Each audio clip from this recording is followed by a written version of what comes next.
Olga Tokarczuk won the Nobel Prize in 2018. You might have missed it because the announcement was made a year later because there was a scandal with the Nobel Prize Committee.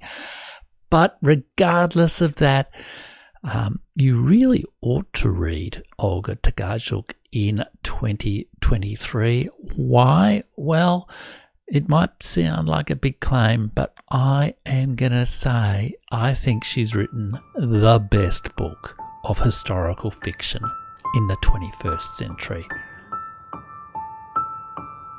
Let's hear my 10 reasons why Olga Tokarczuk, you should read her today.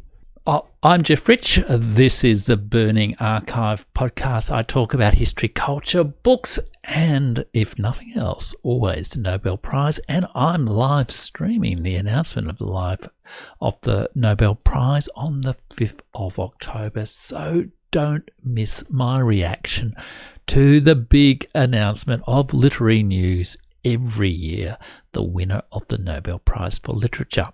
So Olga Tokarczuk is a Polish writer, a writer of novelists. She's also an activist, a strong feminist, a very prominent figure in the politics of Poland.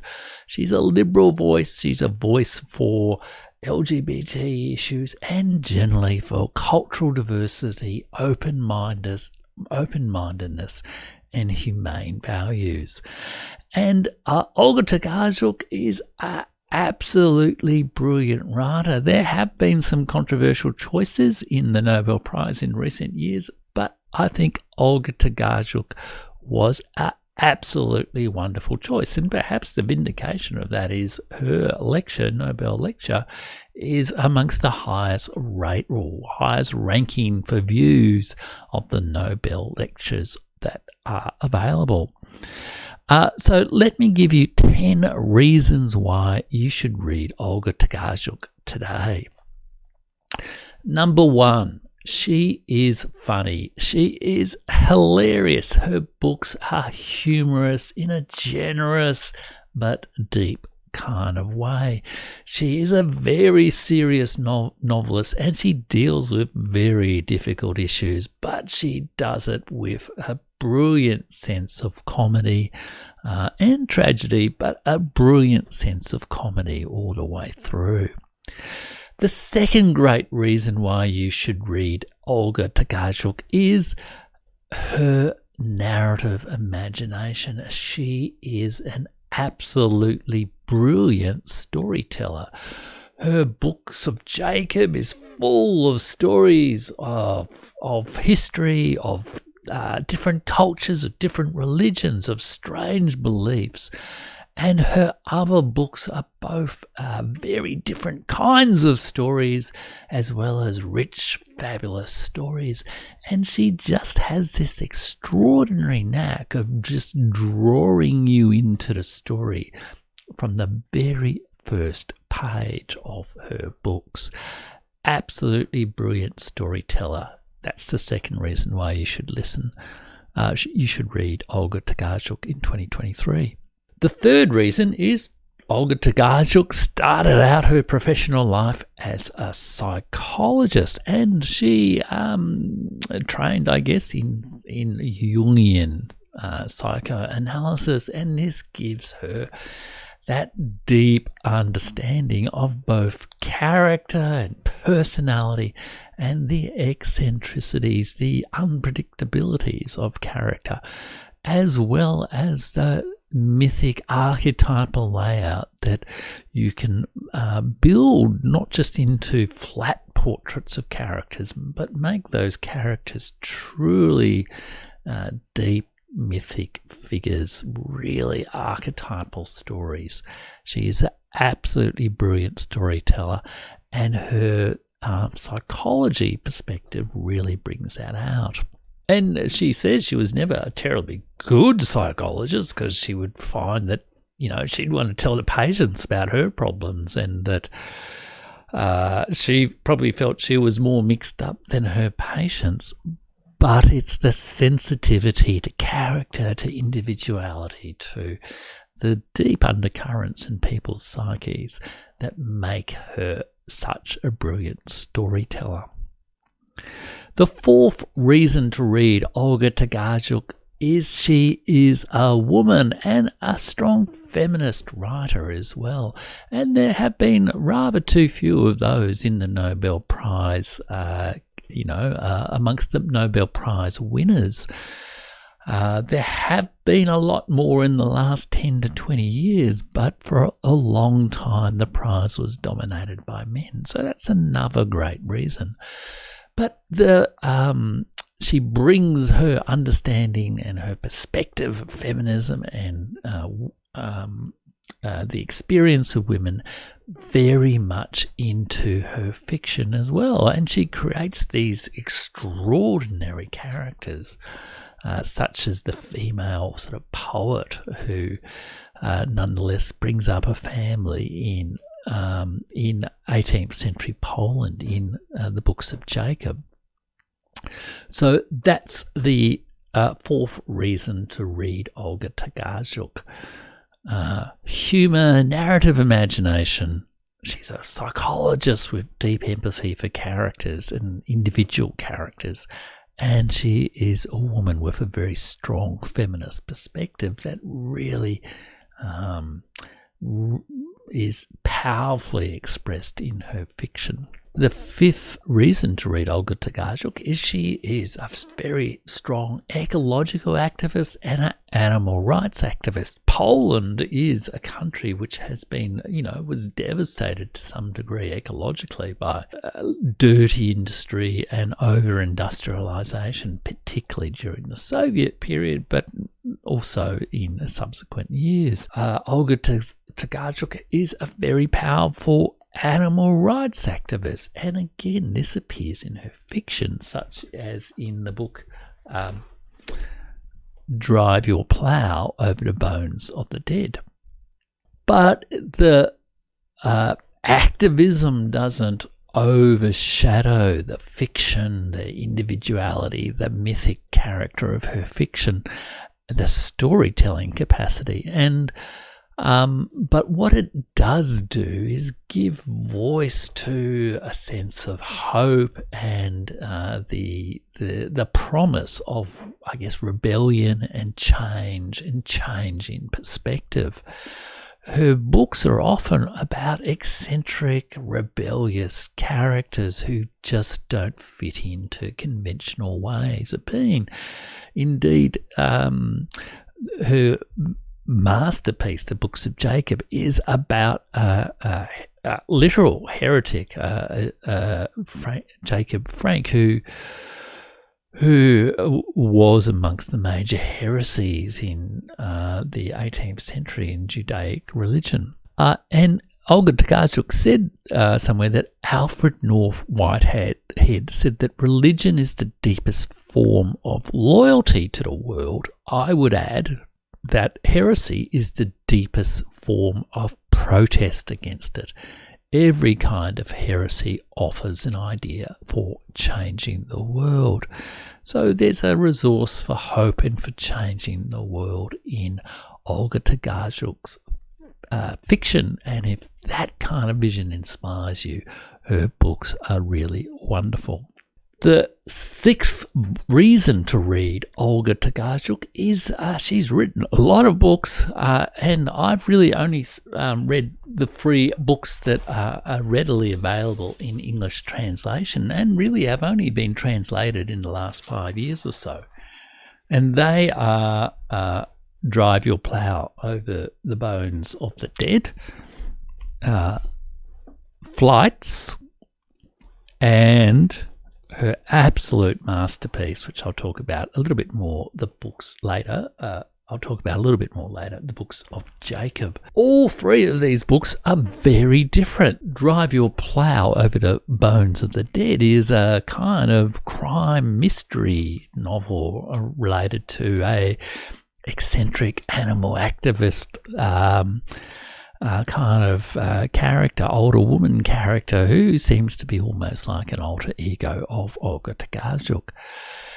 Flights is the story of travelers and is a combination of essays and fiction and kind of monologue and fragments. It reminds me a little bit of W.G. Sebald's fiction as well. It's a very different style, some very different themes, and yet it's also quite wonderful.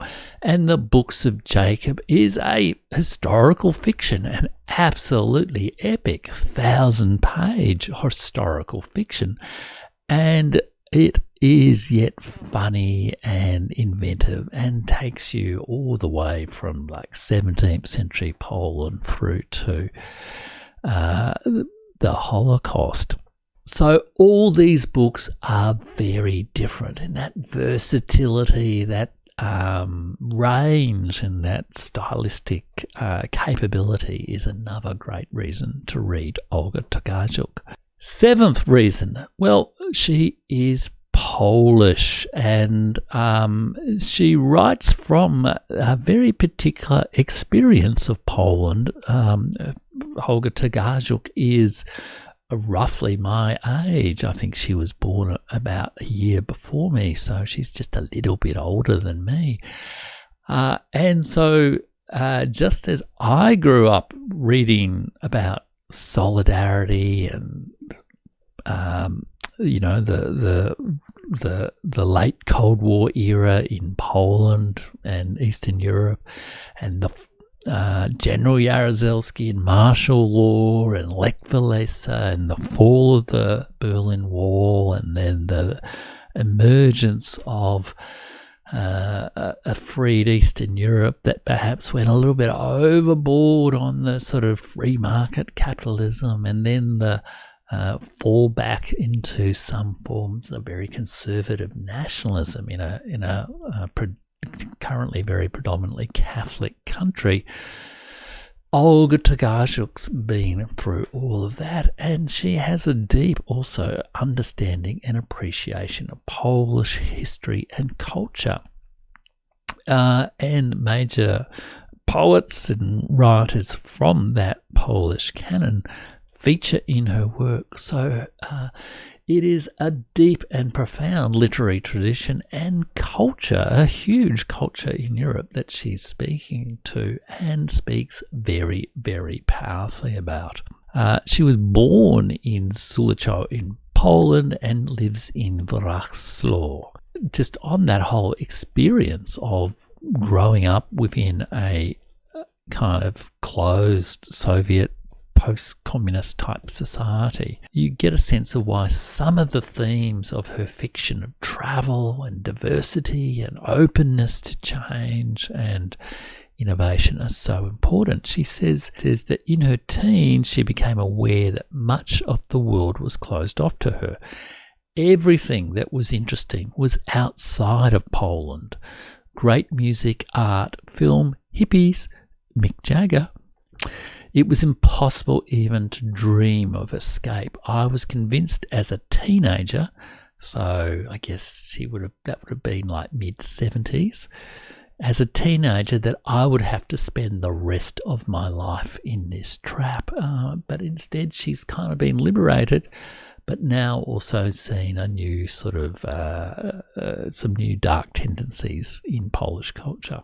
And that brings us to the eighth reason to read Olga Tokarczuk today. She is very much, she's not a Polish nationalist. She's proud of Polish culture, but she finds the diverse, more tolerant, multicultural, multi-stranded aspects of Polish history to find pride in. In fact, she expresses a kind of nostalgia for a Poland that had not been, that was more multicultural, that was more multilingual, more multi-religious and multi-ethnic, I guess, and was less monochrome either by I guess capitalist or conservative Catholic culture or communist culture, and especially that had not had the great, horrible tragedies of the Holocaust, where so many Polish Jews were killed in the middle of the 20th century. And so she really celebrates crossing boundaries, and this is also why she goes into this extraordinary figure in the books of Jacob, the sort of Jewish mystic heretic who converted to Catholicism and lived not just in Poland or what was then Poland and was subsequently Ukraine, but across all of Eastern and Central Europe, including Turkey, or Turkey. She finds in this figure kind of a sense of inspiration, and that is such a wonderful message for today. The ninth reason to read Olga Tokarczuk is she writes brilliantly about history, and in particular she writes brilliantly about the history of, I guess, Poland and Eastern Europe. This occurs through all of her novels, but most exceptionally so in the books of Jacob. This is what she says about her stance on Polish history, which it's interesting, because one other famous Polish writer, Polish-American writer, who won the Nobel Prize was Henryk Sienkiewicz, who wrote these epic nationalist histories of Poland, which have defined to some degree some of the key national myths of a kind of a conservative Catholic, you could almost say resentful Poland. And some people say the books of Jacob is a kind of anti-Sienkiewicz. It's a sort of an alternative version of many of the same events leading into the partition of Poland. She says this: "We have come up with this history of Poland as an open, tolerant country. Yet we committed horrendous acts as colonizers," by which she's referring to resettlement of Poles in Ukraine and maybe elsewhere, "as a national majority that suppressed the minority, and as slave owners." The Polish aristocracy were kind of, had serfs, just as in Russia they had serfs who were effectively slaves of the rural landlords, as slave owners and as the murderers of Jews. And this strong viewpoint that challenges some complacent assumptions of Polish nationalist history has at times got Olga Tokarczuk into trouble with the current, I guess, conservative Law and Justice Party government in Poland. She has even, in fact, received death threats, which is never okay, just for writing things. And it's this challenge and this reversal of understandings of history that looks at its darkness and its comedy and of its many, many, many strands of culture and individuality that makes books of Jacob such a masterpiece. And that is the 10th reason you should read Olga Tokarczuk. The books of Jacob is an absolute masterpiece. It is an extraordinary book. I read it after discovering that Olga Tokarczuk had won the Nobel Prize, and soon after that, this book came out in translation. It only came out in translation, I think, in 2021. So I bought it, I think, in late 2021, and I read it really over 2 weeks in the summer, down at the beach house in, southern Australia, in the months, as it turned out, before the start of the war in Ukraine. And it's extraordinary because so many of the events of this Polish writer are actually set of this book are set in what is now Ukraine, but was then part of the Polish-Lithuanian Commonwealth It's an absolute masterpiece, and if you tune into my podcast, I'll go into more detail about the wonders of the books of Jacob.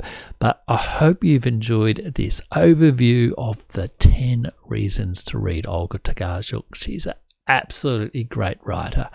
And this book here, I would say, is the best book of historical fiction in the 21st century. Okay, do subscribe to the channel, and I'll see you soon.